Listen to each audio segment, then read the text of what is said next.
হাজো শুৱালকুছি সমষ্টিত হৰ ঘৰ তিৰংগা অভিযান কাইলৈ দেশে উলহ মালহেৰে পালন কৰিব ৭৯ সংখ্যক স্বাধীনতা দিৱস।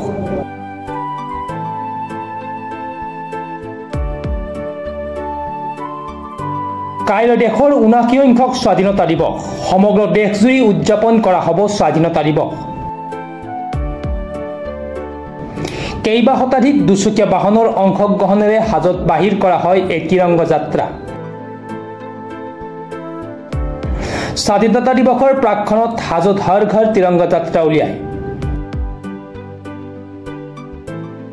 এই হৰ ঘৰ তিৰংগা যাত্ৰা মুকলি কৰি বিজেপিৰ অসম অনুসূচিত জাতি মৰ্চাৰ উপসভাপতি প্ৰকাশ চন্দ্ৰ দাসে কয়, বৰ্বৰ ইংৰাজৰ বিৰুদ্ধে ভাৰতীয়সকলৰ ত্যাগৰ ফলত আমাৰ দেশে 1947 চনৰ 15 আগষ্টত স্বাধীনতা লাভ কৰিছিল। স্বাধীনতা আন্দোলনত প্ৰাণাহুতি দিয়া মহান শ্বহীদসকলক শ্ৰদ্ধাৰে স্মৰণ কৰে। ভাৰতৰ স্বাধীনতা আৰু অখণ্ডতাৰ যিকোনো ত্যাগৰ বিনিময়ত অক্ষুণ্ণ ৰাখিবলৈ সকলো ভাৰতীয়ৰ প্ৰতি আহ্বান জনায়। ৭৯ সংখ্যক স্বাধীনতা দিৱস প্ৰতিটো পৰিয়ালে উদযাপন কৰিব পাৰে, তাৰে বাবেই হৰ ঘৰ তিৰংগা যাত্ৰা উলিওৱা বুলি উল্লেখ কৰে। স্বাধীনতা দিৱসৰ লগত সংগতি ৰাখি বিজেপিৰ হাজো মণ্ডল আৰু যুৱ মৰ্চাৰ উদ্যোগত হৰ ঘৰ তিৰংগা যাত্ৰা উলিওৱা হয়। ৰামদিয়া, হালগাং, লাহ, কয়াতল হৈ দদৰালৈ এই তিৰংগা যাত্ৰা উলিয়ায়। এই তিৰংগা অভিযানত বিজেপিৰ উত্তৰ কামৰূপ জিলাৰ উপসভাপতি বিপুল দাসকে ধৰি হাজো মণ্ডল বিজেপিৰ কাৰ্যকৰ্তাসকল উপস্থিত থাকে।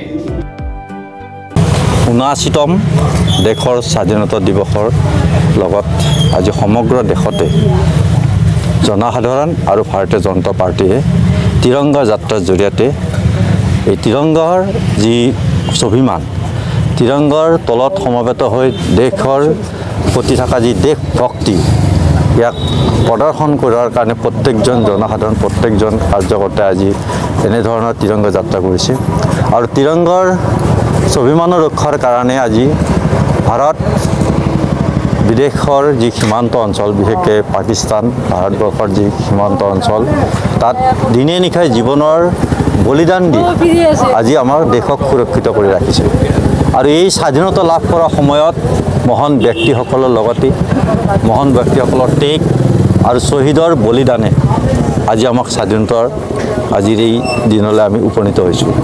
এই তিৰংগা যাত্ৰাৰ সময়ত আমি সেই মহান ব্যক্তি আৰু বীৰ শ্বহীদসকলক শ্ৰদ্ধাৰে সোঁৱৰণ কৰিছোঁ আৰু দেশ আমাৰ ভাৰতবৰ্ষক, ৰাষ্ট্ৰখনক যথেষ্টভাৱে বিশ্বৰ বুকত শক্তিশালী হিচাপে গঢ়ি তোলাৰ ক্ষেত্ৰত মাননীয় প্ৰধানমন্ত্ৰী নৰেন্দ্ৰ মোদী ডাঙৰীয়াই আজিৰ সময়ত সকলোকে একতাৰ দোলেৰে বান্ধি বিশ্বৰ বুকত ভাৰতবৰ্ষ এখন শক্তিশালী ৰাষ্ট্ৰ হিচাপে গঢ় দিয়াত আজি প্ৰচেষ্টা লৈছে। ইতিমধ্যে বিশ্বগুৰু আসনতো ভাৰতবৰ্ষৰ সকলোৱে মানি লৈছে। আজিৰ এই তিৰংগা যাত্ৰাৰ জৰিয়তে সমগ্ৰ ভাৰতবৰ্ষৰ প্ৰতিজন নাগৰিকে এই দেশ প্ৰেমেৰে তিৰংগাৰ প্ৰতি সন্মান জনাই এই যাত্ৰা আমি সকলোৱে একতাৰে আগুৱাই গৈ দেশক অধিক শক্তিশালী কৰাৰ কাৰণে সকলোকে মই আহ্বান জনাইছোঁ। আমি ভাৰতীয় জনতা পাৰ্টী হাজো মণ্ডলৰ আৰু হাজো মণ্ডল যুৱ মৰ্চাৰ উদ্যোগত এই তিৰংগা যাত্ৰা আমি কৰিবলৈ ওলাইছোঁ। ইতিমধ্যে আমি হালগাঁৱৰ পৰা আৰম্ভ কৰি আমি দদৰালৈকে এই যাত্ৰা লৈ যাম আৰু এই যাত্ৰাৰ যোগেদি ভাৰতীয় জনতা পাৰ্টীয়ে অসমৰ তথা ভাৰতবৰ্ষৰ প্ৰতিগৰাকী ভাৰতীয়ক যাতে ভাৰতবৰ্ষৰ দেশৰ যি স্বাৰ্থ, এই স্বাৰ্থৰ লগত জড়িত কৰাৰ কাৰণে আমি প্ৰচেষ্টা অব্যাহত ৰাখিছোঁ। আৰু বিগত বছৰবিলাকৰ দৰে এইবাৰো ভাৰতীয় জনতা পাৰ্টীয়ে নেতৃত্ব লৈ এই ধৰণৰ তিৰংগা যাত্ৰাৰে আমি সমগ্ৰ দেশবাসীকে আমি ভাৰতবৰ্ষৰ প্ৰতি যে দায়বদ্ধতা তাক আমি দেখাবলৈ চেষ্টা কৰিম।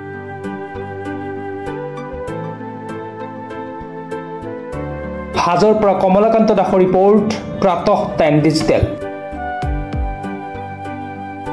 অসমৰ সংবাদ জগতখনৰ বাবে এক সুখৰ খবৰ। আপোচবিহীন ৰাইজৰ কণ্ঠ সাপ্তাহিক কবচ পুনৰ এবাৰ অসমৰ ৰাইজৰ মাজলৈ। স্বত্বাধিকাৰী প্ৰণীতা কলিতাৰ দ্বাৰা প্ৰকাশিত আৰু আপোচবিহীন একাংশ নপুৰণি অভিজ্ঞতাপুষ্ট সাংবাদিকৰ দ্বাৰা প্ৰচাৰিত তথা eco printing press, Guwahati, Katabari, গড়চুকত মুদ্ৰিত সাপ্তাহিক কবচ এতিয়া অসমৰ বিভিন্ন প্ৰান্তত উপলব্ধ।